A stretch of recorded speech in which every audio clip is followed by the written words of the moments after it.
Martha Minow, and I'm Dean of the Law School. I also had the great privilege of serving on the commission whose work will be reported on here.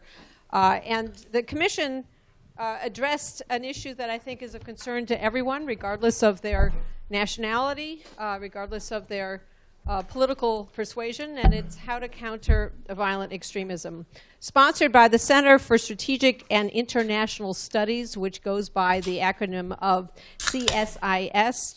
This commission was quite explicitly and directly organized to think about prevention and to think about both U.S. Policy options and also global options to counter violent extremism. I'm going to so briefly describe our panelists because I want to give every minute to them. So we are so lucky to be joined by Mark Penn on one end. Mark, many of you know him and his work as one of the leading consultants to political candidates in the United States. He's had 40 years, I didn't know that, of market research, polling, public relations, and his clients have included President Bill Clinton and Hillary Clinton. We have Juan Zarate, graduate of this school.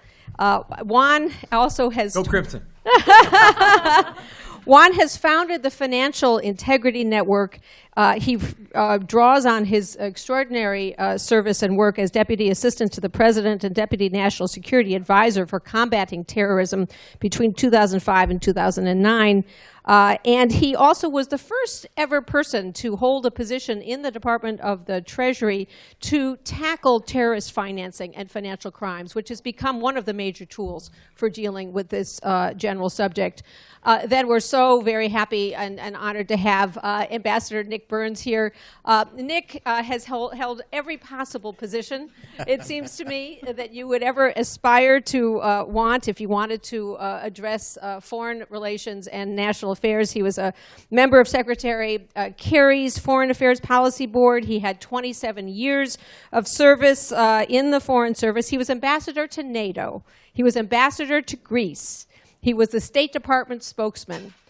He's also one of the wisest commentators on global affairs that I know. And then there is the unbelievable Shannon Green, who is the reason that this commission actually came up with something meaningful. And no disrespect meant to the rest of the commissioners. But Shannon is a director and senior fellow of human rights at CSIS.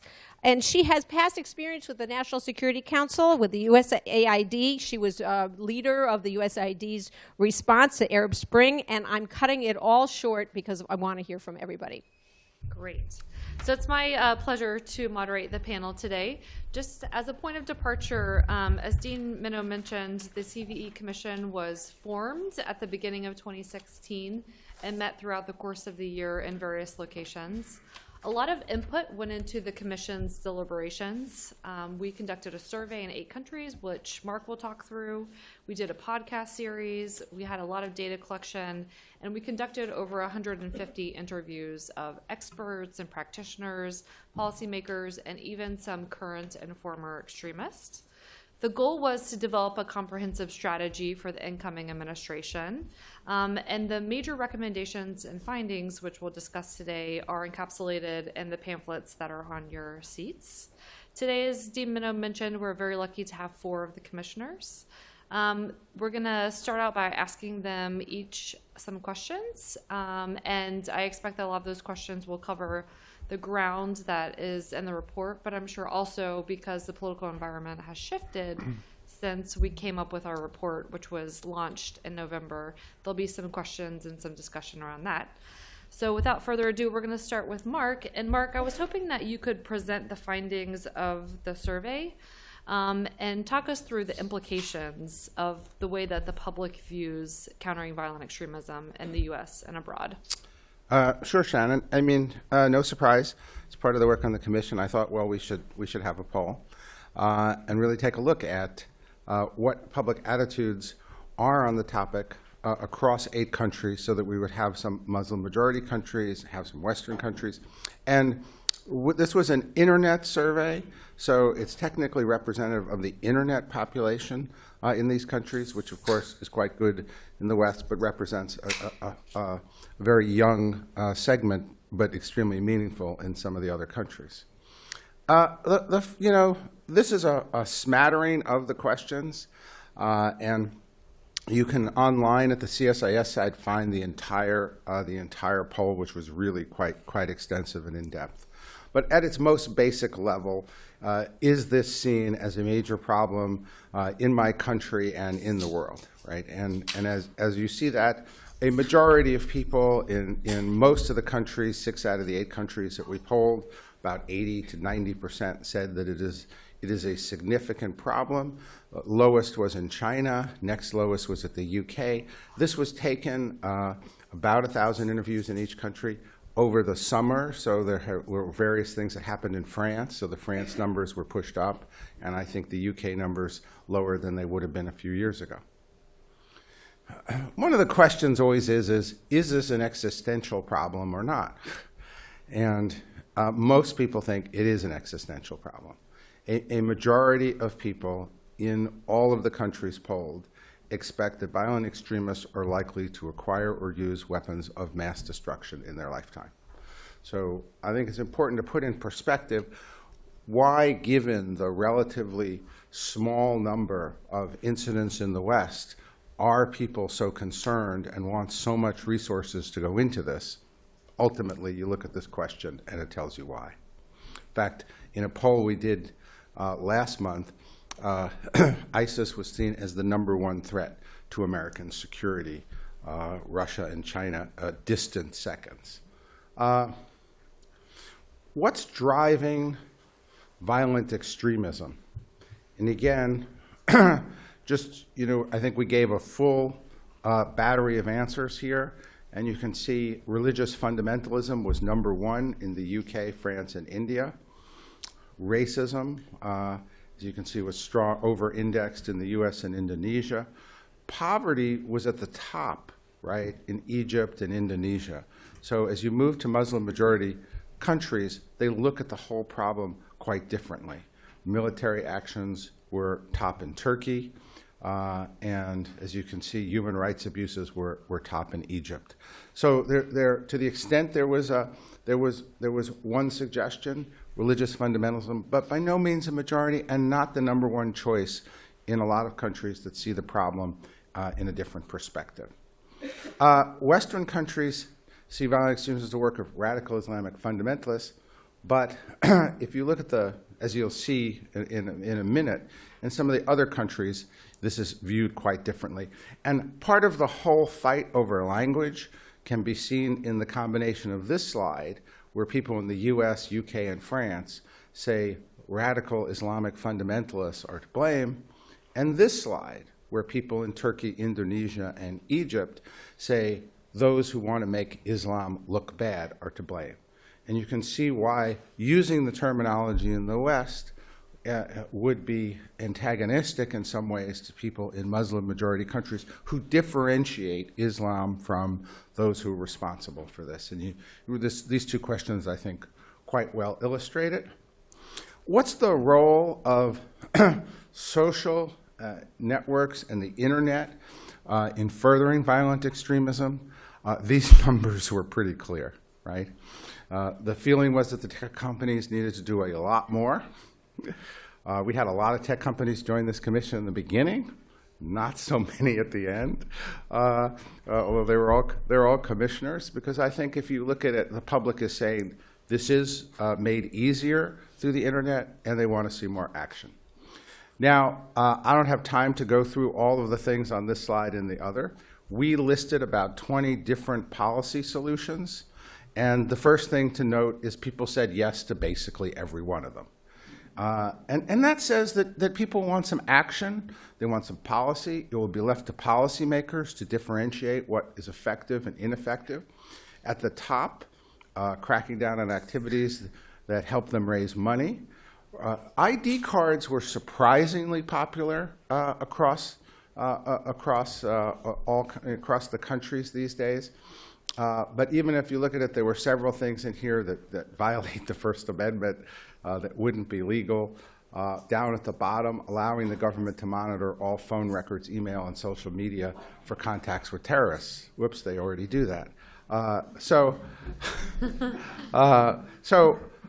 you can see, though, the point is people are looking for more policy to be made that would be helpful. But they also want to see more communications, more NGO work. I'll just end with one of the things that we consistently found in the commission was that there were not a lot of mainstream NGOs involved.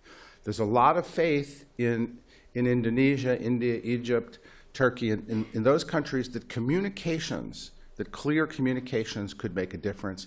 Consistently, religious leaders and teachers and communications in schools were seen as making a difference at curbing violent extremism. I think the primary goal of this commission was very much to kind of look at what policies or measures could really lay against the spread of ideology as opposed to a military solution, and how important that would be. And I think the poll underscores that people want to see more civil measures, and they certainly want to see more civil action. So with that, that's the poll. I'll add, also I've been teaching actually polling here the last 4 years in the Gov department with my friend Dritan, who's assistant, and Stephen Anselmo Bahari. And this year it's a graduate seminar in American public opinion, and the seminar produced its first poll last month, which you can find as the Harvard-Harris poll. Thank you. Great. And Mark, I wanted to ask you a follow-up question because some of the answers in the survey contradicted expert opinion on CVE. So to what extent do you think that the U.S. government CVE effort should be guided by or driven by public opinion?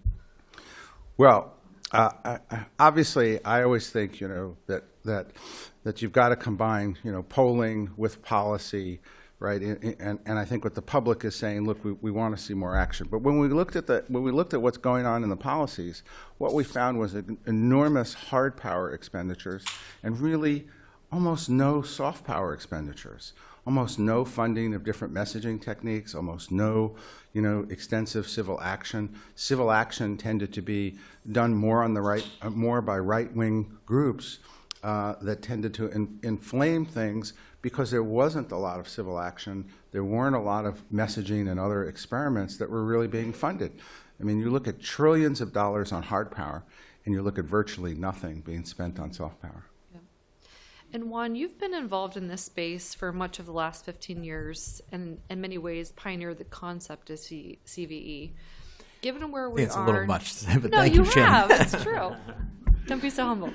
But I wanted you to talk a little bit about the domestic environment and share with the audience where you think we're doing the right thing, where you think we're doing things well in terms of CVE domestically, and where you think that there remain to be gaps that should be filled. Well, first of all, thank you, Shannon. You did great work on this commission. And for those who are interested, make sure to visit the website because the website is rich in content, not only Mark's fantastic poll, but a variety of multimedia products in addition to the report itself. So I really commend the website to you and the work that Shannon has put into this. Let me just also thank Dean Minow. I learned at the feet of Dean Minow and Professor Hyman, and I frankly have to pinch myself that I get to teach here. It's almost ridiculous because I still feel like I'm a student, always learning. So thank you for this privilege. And for my fellow commissioners, I'm just always learning a ton from everybody, including the great Ambassador Burns, who's phenomenal. In the domestic context, I think maybe it's worth taking a step back as to what is the strategy, what is the goal here with a CVE campaign. And I think at the end of the day, from a domestic standpoint, it's not only reducing the risk of threat from terrorism or diminishing the number of individuals who are adherents to an ideology that calls them to violence, to attack fellow citizens or others, but it's also the idea that the ideology that spurs that kind of violence never takes hold in a fundamental way in any part of American society. And I think one of the challenges in the domestic space is that CVE is often conflated with the hard dimensions of law enforcement and prevention of actual terrorist attacks. And what we haven't seen, both in terms of investment but also in terms of programmatics, has been the long-term efforts to make sure that at the local community level, there are tools and there's an understanding as to how to reject this ideology and how to ensure that it never takes full hold in communities. We often look to the example, for example, in Europe, where the challenge of the ideology is much more difficult. There's a historical lineage to the ideology, to the groups, to the ideologues that have propounded this ideology in ways that makes the European counterterrorism threat much more endemic and much more severe. And in many ways, we as a commission thought about this in terms of we never want to see in the United States the appearance of micro-Londanistans, right? You never want to see that this ideology actually has an attractive dimension to it in the American context. And so I think that requires a lot of different things. There are certainly deficits to what we've done in this space domestically. I think there are deficits in terms of programmatics. So, for example, the Department of Justice, Department of Homeland Security, National Counterterrorism Center have tried to build awareness around what this problem looks like, how groups like ISIS have used social media to attract individuals, how they're going after younger and younger populations, how they're trying to draw in women in a much more concerted way. But that awareness building campaign has not been consistent, has not been as complete as possible, and has been fraught with some mistrust with communities that have thought that the awareness building efforts have really been targeting efforts as opposed to cooperative efforts. So there's been a deficit of how we construct that community outreach and awareness. From a law enforcement perspective, we've also not constructed vehicles that have allowed the community to take ownership of these problems, communities that are affected by these issues. And to this, we look to the work of Professor Hyman, especially in the wake of the Boston marathon bombings, where there was really important inquiry around whether or not we had created enough off-ramps for individuals who were drawn to this ideology, that we had alternatives to the FBI investigating and arresting, but instead have alternatives to actually creating community-based intervention programs or exit programs to allow for either rehabilitation or off-ramps that don't involve getting arrested or targeted by the authorities. And in fact, one of the signature recommendations in the Commission's report was to explore what exactly that looks like in the American context. This has a huge legal question.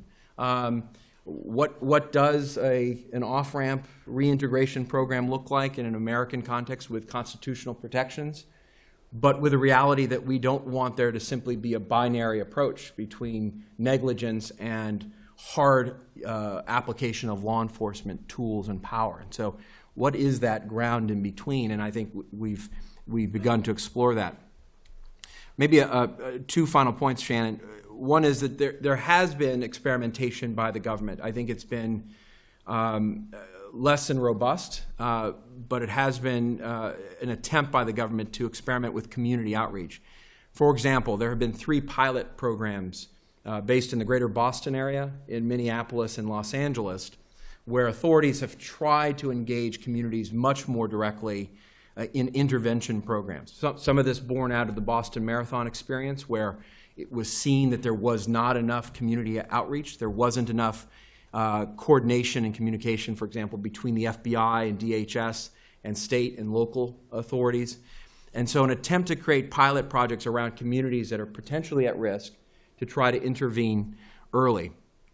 And just this past year, you had at the Department of Homeland Security the creation of a $10 million grant program to allow for seed capital to go into prevention programs to actually empower and enable civil society to actually get involved in these efforts. Everything from prevention programs to youth engagement programs and all the rest, in a way that allows state and local and civil society to get involved.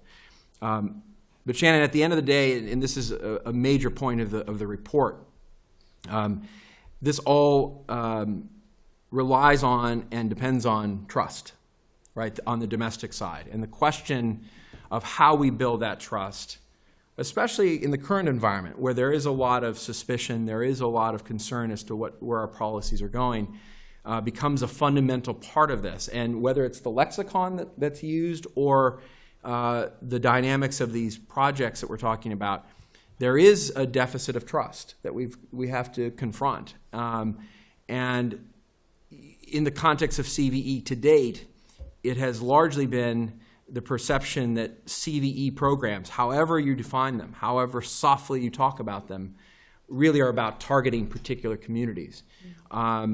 Whereas in the government context, the idea of CVE is that this is the soft side of counterterrorism. This is the palatable side. This should be the easy side in terms of community engagement and empowerment. And so there is a divide in terms of what actually CVE is moving forward. And ultimately, this is about trust, it's about communication, it's about awareness building, and the reality that the ideologues behind these terrorist groups that are trying to motivate violence, even in our cities, are trying to target particular communities and individuals. And the more that we understand those dynamics, the more that we understand the underlying ideology, the more that we can, both as a federal government and as a community, reject those ideologies and the attractive nuisance of what that represents.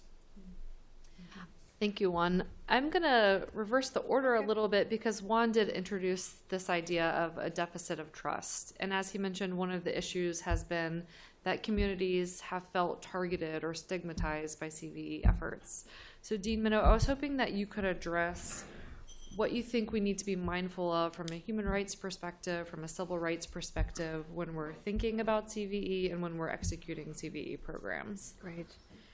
Well, I give my thanks as well to you, Shannon, to the entire commission, and to so many who helped. And it's wonderful to have Phil Hyman, who taught so many of us about terrorism long before it was on the front page.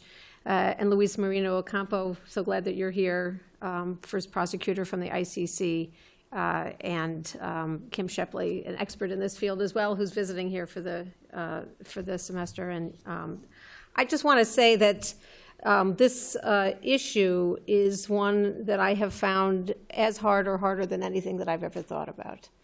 So if one of the ways to try to combat violent extremism is to counter propaganda that's on the internet, and if the government participates in that activity, then how is the government anything other than the same thing that we're being critical of?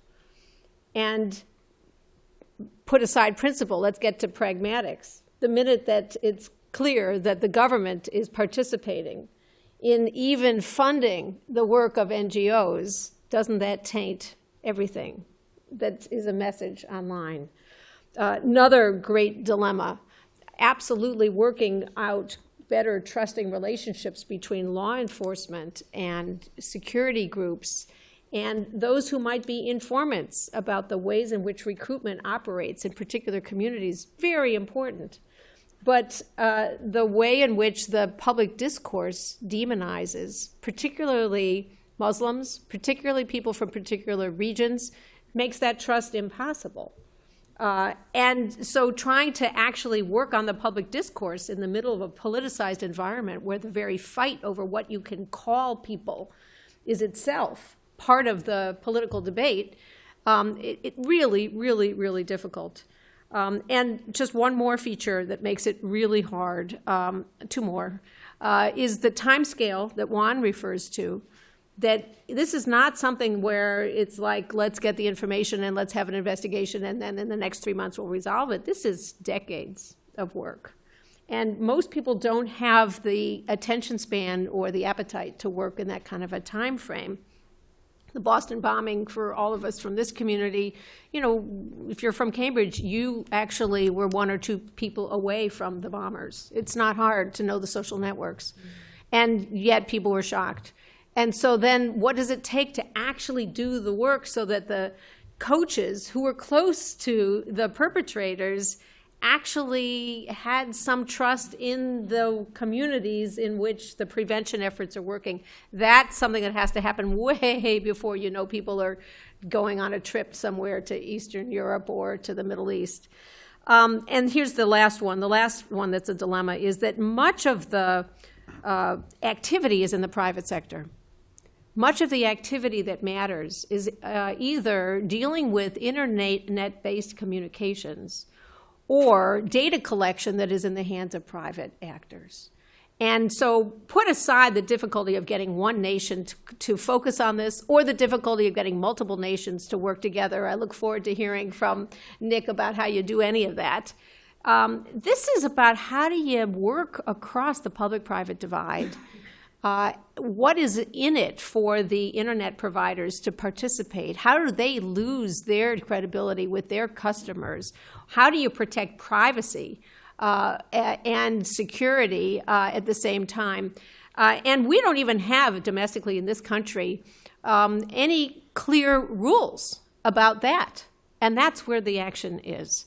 So I think that the dilemmas for human rights and civil rights protection are enormous.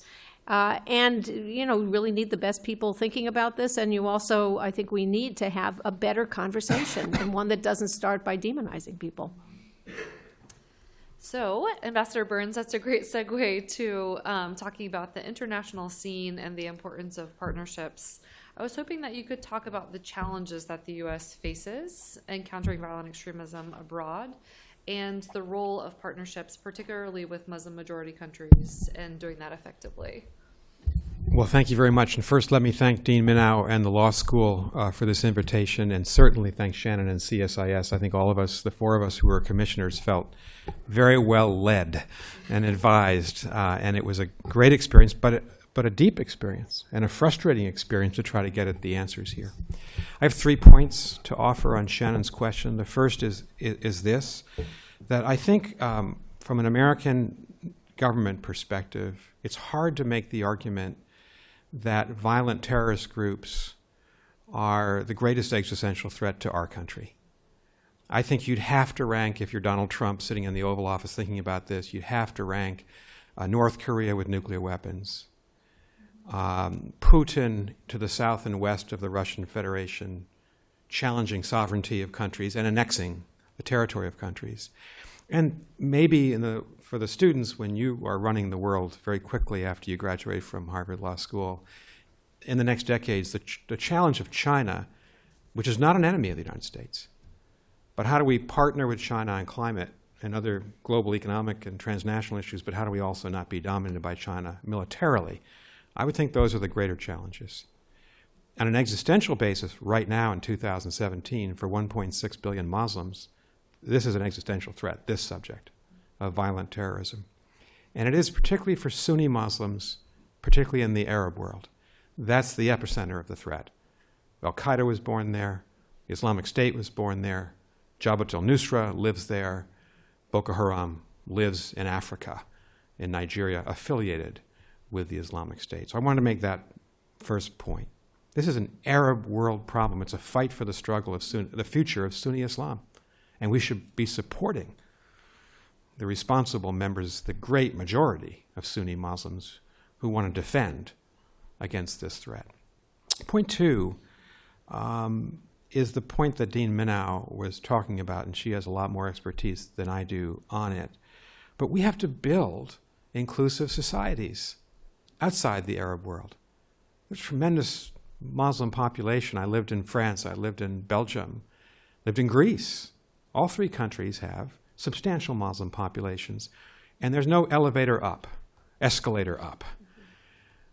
There's no assimilation of those communities. They're not melting pots. They're mosaics. They live in isolated communities. We've studied the suburbs of Brussels. We've studied the great banlieue, the suburbs of Paris, and these people don't feel they can become the French Prime Minister or the Belgian President or the British Prime Minister. They don't feel they can succeed in their societies. And so we have to, in democratic societies, make sure that we're fully, small d, democratic in acceptance, in signaling, in economic opportunities, in how one gets into Harvard Law School and Harvard Kennedy School, where I teach. And just a word on this. If we're trying to send positive signals to the Muslim community, how about this second executive order on immigration and refugees? I will leave it to Dean Minow and the law students to tell me, I'm not a lawyer, does this meet the standards of the law? I can tell you from the perspective of a commissioner and of a professor who looks at America's role in the world, if you say that all citizens from 6 countries, all of which happen to be Muslim majority countries, are not welcome in this country, that's a Muslim ban. If you say that the minority populations who are largely Christian might be welcome, that's a Muslim ban.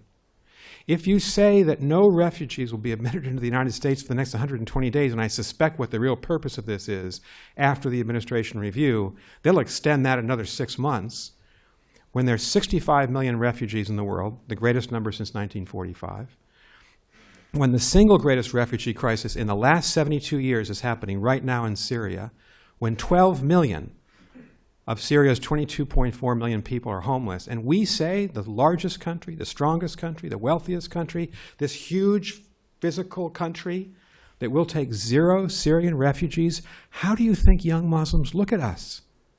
At their time of crisis, we are totally AWOL. We don't care. They're not important. If we're trying to signal inclusion, acceptance, tolerance, diversity, this immigration order from a foreign policy perspective is going to cripple our countering violent extremism measures. Third issue. One of the issues we struggled on in the Commission, we had long conversations, is there a military dimension? So I want to be clear about where I stand on that. I do think, and I think Juan made this point, that the United States government, President Bush and President Obama, have largely defaulted to the military if you look at dollars spent, time of our senior people across the government. And it can't not be true that the military should always be the leading edge. In fact, a lot of the programs that Juan and Martha have already talked about and that are implicit in Mark's polling are far more important over the longer term. That's point 1 of point 3. But point 2, my final point, would be to say there is a military dimension to this problem. And it's largely one that the Arab world and the African countries of the Horn of Africa and of Central Africa and West Africa are going to have to organize, and we have to help them. So what we are seeing now, and we discussed this in the Commission, is that even if we defeat the Islamic State in Mosul and Anbar province, and that's going to take some time, and then even if we defeat them in Raqqa and drive them out of Syria, they've already set up shop in the Horn of Africa. And they've already set up shop in northeast Nigeria. When Boko Haram announced its new leader 6 months ago, guess who announced it? It was announced from Raqqa by the Islamic State, the name of the new leader in Nigeria. And so if we had brought the map, you'd see that the problem has already metastasized. Horn of Africa, Chad, Nigeria, Niger, Burkina Faso, Mali, over to Mauritania on the west coast of Africa. We have a probably 20 to 30 year fight of those governments and those peoples against indigenous terrorist groups, offshoot splinter groups of the Islamic State, Al-Qaeda, and other nefarious groups. It's their battle, but we have to help them. France has 3,000 soldiers in Mali. The United States is providing intelligence and air support for many of these African countries. And it may be Africa where the heart of the battle is, as well as the Sunni Arab world, and we have to be present, not with 150,000 American troops on the ground, but with facilitation, with funding, with expertise, with the kind of military support they don't have, air power, drone technology. That's part of the battle, but it's not the main part of the battle. And I just wanted to mention that because we struggled with this throughout the course of the entire deliberations. Great. Well, I think that gives us a lot of food for thought. The commissioners have agreed to take some questions from the audience. So Sharisa is going to come around with the microphone. Please just introduce yourself and ask your question. And note that this is being recorded. So if you ask a question, you will be documented.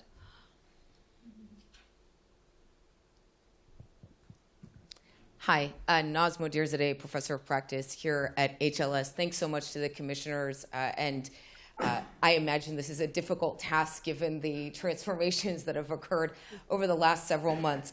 I wanted to ask a question. I had this sense in Professor Zarate's comments and in many of the CVE discussions I've been involved with more at the UN PVE level, that there is a sense and a depiction that many communities feel or perceive that CVE is targeted at a particular group, as though that is a misperception. But of course, there's a tremendous amount of evidence to suggest that many, if not the vast majority of CVE programs have been targeted at Muslim communities, targeted not meaning to arrest people, but have been directed towards them and have painted those communities as being particularly vulnerable to violence.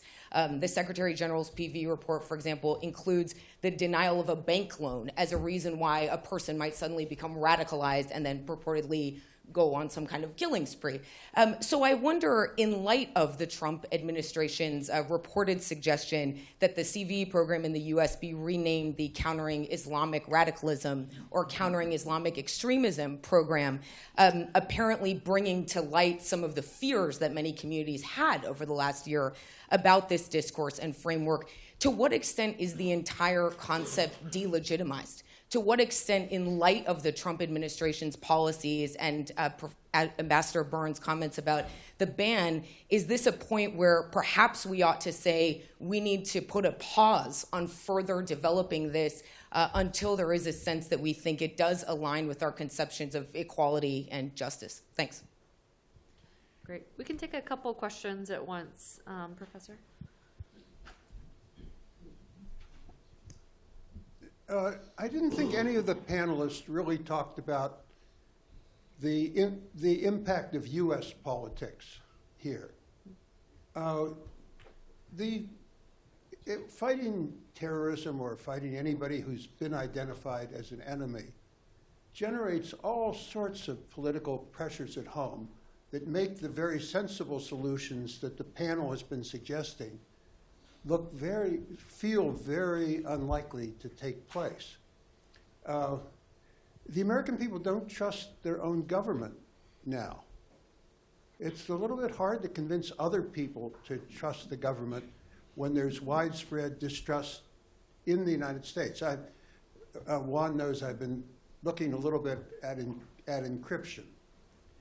Most Americans would prefer to take the risk of violence to taking the risk of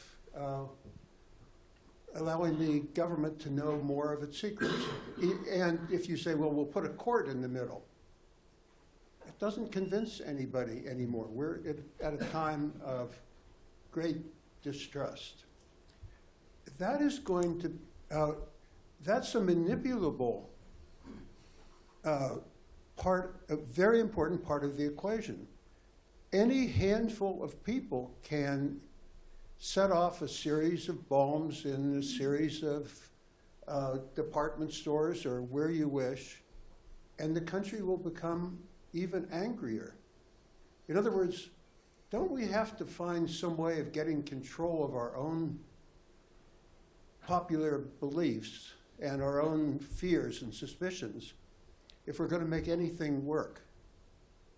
I think that the difficult proposals you make and the important proposals you make are all tied up with the capacity to immediately turn the United States against, especially against terrorists, anybody identified as terrorists. After an attack, it'll be immense. Everything will be back on the table after the next large attack. Attacks are easy. We have to change the American attitude somehow or other. Right. We have a two-finger. Yeah, I'm Luis Moreno Campo. I like to support Phil's idea that all your soft measures cannot work where you are bombing as a main strategy outside U.S. Because, as you say, you're bombing Muslim areas, and you are killing Muslim people who are not connected with ISIS, and that is destroying whatever campaign you are trying to do. And following also, Phil, imagine next September 11, ISIS can drop a plane into the Freedom Tower. And Trump, be careful, say, okay, give me the new plans. Give me the new plans that Harvard was developing on how to deal with terrorism. And except you who are doing these soft proposals, there's no real plan, because people, as you say, I like your comment, people want action. If you're a politician and you have a terrorist attack, you have to react strong. And that's what Bush did. Bush, the same September 11, said it's no more a law enforcement problem, it's a war on terror. Mm-hmm. And the worst thing is Obama followed, expanded the war on terror. Obama expanded the war on terror in Somalia, in Yemen, in Syria. And something is connected with that is then, when you talk about Africa, for me it's fascinating because one of the last decisions of Obama was to lift the sanction against Sudan. So Obama, who arrived to the presidency promising stop Darfur, ended his presidency, proposed lifting sanctions for Sudan. And one of the reasons is because Sudan is helping in Yemen. And there are UN reports saying in Yemen there is a massive bombing on civilians. And why we are surprised? Because is that exactly the normal tactic of Sudan? That's what they did internally. So go back to Phil's point. If we are not proposing a good disruptive strategy to face terrorists in a very strong way, the soft measures are nothing. And to finish, I would suggest, look, imagine if September 11, 2001, instead to invade Afghanistan, Bush requires a strong investigation, judicial investigation. And if the Taliban were not giving up bin Laden, you send special troops just to arrest the guys. Arrest the guy, not spend $3 trillion. Arrest the guy, execute them after a military process, and that's it. And if you like to remove Saddam Hussein, yes, prosecute him not for chemical weapons, prosecute for genocide against the Kurds. So it's funny, for the future people say, oh, judicial is nothing. It's not. But if we see the past, if we learn from history, criminal investigation could be the tool to disrupt terrorist organizations.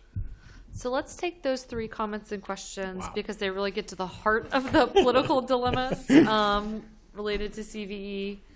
Question of, is it time to take a step back and pause because the concept itself has been delegitimized? Do we have to address the fear within our own society that makes doing the soft measures so very difficult? And then the third issue of, do we need disruptive strategies to make sure we're going after terrorism in a way that reassures the public so that we can do some of the soft stuff? Want to start? Sure. Okay. So we need leadership.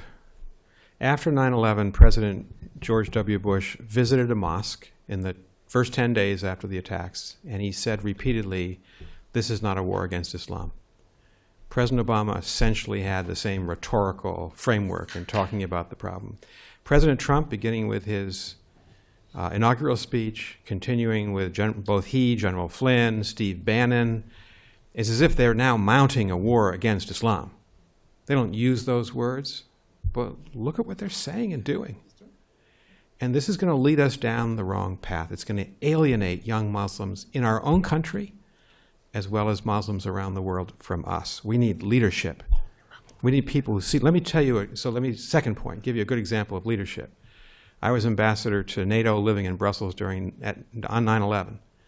And about 10, 12 days later, Secretary Colin Powell came out. And we met with the NATO and the EU leadership. And Secretary Powell, obviously a military person for 35 years, said to all of us, Europeans and Americans, the way to respond to these attacks is not through the military principally. He talked about spokes of a wheel. You need judicial cooperation. You need policing and judicial cooperation, your points, find out where they are and arrest them and try them. Second, you need to dry up their ability to launder money through our financial systems. That's a Treasury, Finance Ministry problem. Third, you need a diplomatic coalition to isolate them and shame them. He said, fourth, you need the military, but probably in that order. And as we know, he didn't win every battle in that first term. But I always thought that was a very smart way of looking at the problem at the beginning, at least in the American experience with the problem. Last thing I'd say is that I agree with you, Professor, that trust in government sadly has diminished. Mark would be a better authority than me to tell you how much and why. I'm not in his business. But there is strong, I think, American public support for our military. And I found when I was in the executive branch that it was the military that was most conscious and sometimes most resistant to the blatant use of force versus developing a comprehensive policy to deal with the problem. I have confidence in them, and particularly in the Trump administration. I have confidence in Generals Kelly, Mattis, and McMaster more than I do the civilian leadership, certainly in the White House, if that's any partial answer to your question. Let me just say, let me kind of give you a slightly counterintuitive answer to the political dilemma. Obama was seen as too soft on terrorism. As a result of that, fears increased. And so the public attitude was, we need more. We need action. You know, and I think the Trump campaign, but unfairly, there was an opening for tougher action, change in rhetoric, et cetera. Now the political dynamic and the public opinion dynamic shifts, because American public opinion is closer to silly putty than it is to immovable concrete, right? It changes. So when the president is now way over here, putting out a band that has maybe 53% support. Look, 43% do think ISIS is a top threat. Russia 13, hackers 10, North Korea 8. They don't believe North Korea is serious. But now the public opinion, oddly enough, having a president who's perceived as too tough, now actually enables the public, I think, to, if the Trump administration can be convinced that it makes sense, actually relieves the pressure and would allow more soft power things to be enacted and undertaken, and public pressure will recede, because the public's fear is no longer, we have a president who's too soft. The public's fear is, wow, we have a president who's too tough. And frankly, the public is sort of, they're 3/4 of the way where Trump is, but they're not 100% of the way where Trump and his administration is. And that is what actually will create a political dynamic to move things the other way now. Shannon, can I respond? I'd like to respond to sort of the general proposition that these recommendations in the report is sort of less relevant in this context, because I actually think it's more relevant. And I think it's for 3 reasons. And again, if you read the report, you'll see the hard work and nuance of the commissioners and that Shannon put into it. But first of all, I don't think we can pause effort, in part because the reality of these groups is that they continue to innovate as to how they are trying to radicalize and recruit. Nick mentioned what we call the arc of instability, where these groups are metastasizing and evolving in very different ways. They're evolving their terrorist tactics. You know, the use of drones by ISIS in a very creative and dangerous way now is a good example. But from an ideological perspective, they're innovating and adapting, including this idea that they can govern in localities or actually run war economies.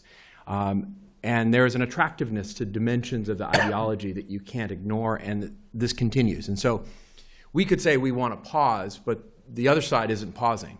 And the other side is very real in terms of its recruitment capabilities, and it continues to grow. The second part is much of the focus of this report is on devolving efforts away from the federal government. It's actually empowering civil society to engage much more deeply on these issues, both from a human rights perspective, to say, look, this ideology isn't just about a terrorism problem. It's actually an ideology that corrodes the very notion of human rights in the 21st century. When you talk about the desecration of historic sites, the genocide engaged in by these groups, literally the changing of the map, so to speak, this is now a very different kind of ideological struggle at a macro level and a geopolitical level, but also at a local level. And so part of the message of the report is this has to devolve beyond sort of federal programs and the FBI's remit. This is a much bigger problem and issue. And that goes to the third problem and issue, which is this is generational. This isn't just an episode of a particular terrorist group or of a particular geography or even of the Arab world. It is impacting societies globally.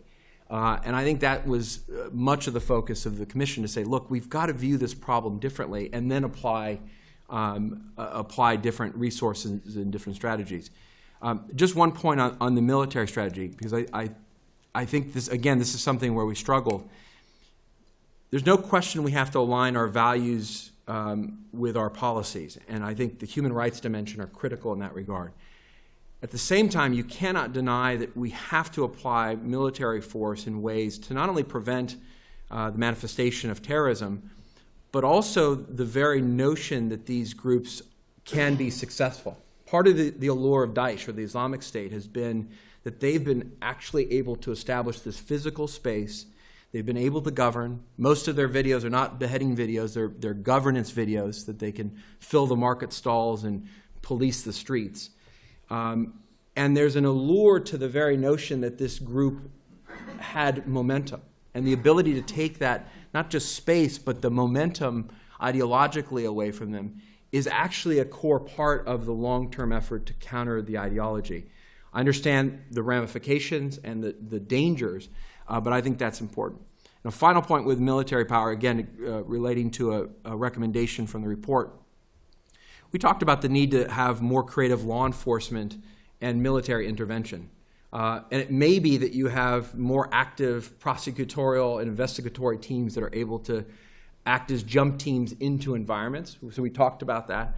And in fact, where you have populations at risk or historical sites at risk, a much more serious debate internationally around military force used to defend those interests, because the erasing of history is actually part of the ideological program of these groups. To the extent that you can preserve historical sites, to the extent you can preserve populations and population centers that are the essence of pluralism, including in the Arab world, that is incredibly important. And so I think there's some creative ways of thinking about how we use military force that actually enhances our ability to wage this ideological battle. Great. We have 5 minutes left, which maybe gives us time for one more comment and question. So go ahead. Kim Shepley, a visitor here at HLS this term. I wanted to ask about two other linkages that I wonder if your commission thought about. So one is that it does seem clear from the conversation that we're having that the primary concern is the radicalization of Islamic groups. And this is sort of spurred by Naz's comment.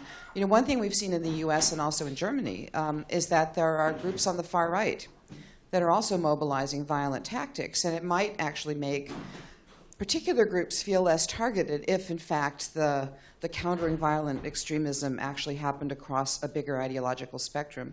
And I wonder if your group had thought of that. And then the second question, which is, I think, more directed to Ambassador Burns, has to do with what's soft power starting to look like now. And here, I teach EU law here, so one of my concerns is, you know, what Europe is doing to fight the migration crisis, which is that it's paying countries like Turkey and now Libya to hold refugees there, supporting repressive governments that are grabbing more repressive powers in plain sight.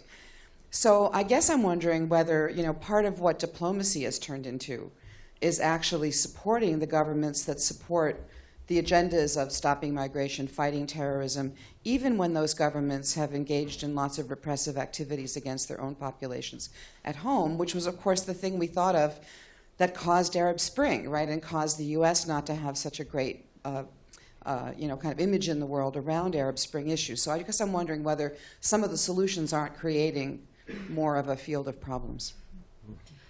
On the first question, the commission itself decided early on to focus on the challenge of extremism inspired by twisted interpretations of Islam. And there are a number of reasons for that, including the ones that Juan outlined. But we did note that there is a vicious cycle between these different forms of extremism and that they're feeding into each other. And so we said, well, that's not the focus of this report. The U.S. government domestically and other governments within their own countries need to be addressing all forms of extremism if they really want to have impact on this problem. Nick, do you want to address Turkey, refugees? And thank you. We could organize a course at Yale or Harvard on your question. It's a really good question. It's a really good question. I was just thinking about it. I think that the EU response to the human exodus from Syria, Afghanistan, and Iraq, which has been extraordinary in its dimensions over the past 18 months, has been entirely inadequate. Because you've had inadequate financial support to Greece and Italy, the main receiving countries across the Aegean Sea, and up from North Africa, so that the conditions that these poor, unfortunate people being held in are inhumane conditions, on Lesbos, for instance, in the eastern Aegean Sea. And that's compounded the problem of how Muslims look at how Europe has received the refugees. Second, you've seen this dramatic division between West and East about how they feel about refugees. In the main, the West European countries have opened their doors, and they've tried to assimilate. They've tried to initiate worker vocational programs, retraining, social safety net. In the East, in Poland, in Hungary, in Slovakia, in the Czech Republic, Bulgaria, and Romania, it's we don't want Muslims. We are Christian, white Christian societies. And so it's divided the Europeans themselves. And you've also seen some enlightened, I think, responses. After the 2 Paris attacks, what did President Hollande do? He said, we'll double the number of Syrian refugees. What did Justin Trudeau do? We'll double the number of Syrian refugees. What did we do? 0 Syrian refugees. I would come back to leadership. It really matters. It's moral leadership at a time of moral crisis. We are absent and failing in the United States. And I think you're seeing some Europeans acquit themselves very well and some not so well. So kind of a mixed bag. You know, Ambassador Burns said that we should be clear about what's an existential crisis and what's not. And as much as the Commission tried to cabin our mission, I certainly have concluded that democracy and security in democratic states is the jeopardy right now. And that's why the dilemmas are so profound, because the very techniques that we use could jeopardize our underlying commitments. I do think, given our current state in the United States right now, civil society and the private sector are the key actors. I just believe that. And I believe that that makes the report's recommendations terribly important. I do think that Americans trust their internet providers. And I think that people are looking for leadership. You look at the ads right now that are about inclusion, that are about membership, that are about, you know, interfaith recognition. It's the private sector that's leading, because they understand that that resonates with the American public. And I think that we need to double down on that. Those of us who are in the private sector, who are in civil society, find ways to cooperate, work with interfaith communities and NGO communities and companies, corporations. I really believe that. I think that the Commission had the belief that if we put these issues on a higher visibility, with co-chairs like Leon Panetta and Tony Blair, and with the members of this commission, even before we knew what the results of the election, that we could actually help to mobilize these partnerships. And now I think it's even more important, and to emphasize that in a democracy, yes, we actually identify and blame individuals for violence. We don't blame groups. We don't stereotype nations. And that's where the criminal justice paradigm is important, and that's where we need all the tools that have been at the core of democratic societies. I think that's us. I think that's it. I think the panelists are willing to stay for a minute and talk. I just want to give my really deep thanks to all of them for being here, and especially to Shannon for making this work. Really, it's just been an extraordinary opportunity, and more important than ever, and to Sharisa for arranging everything. Thank you.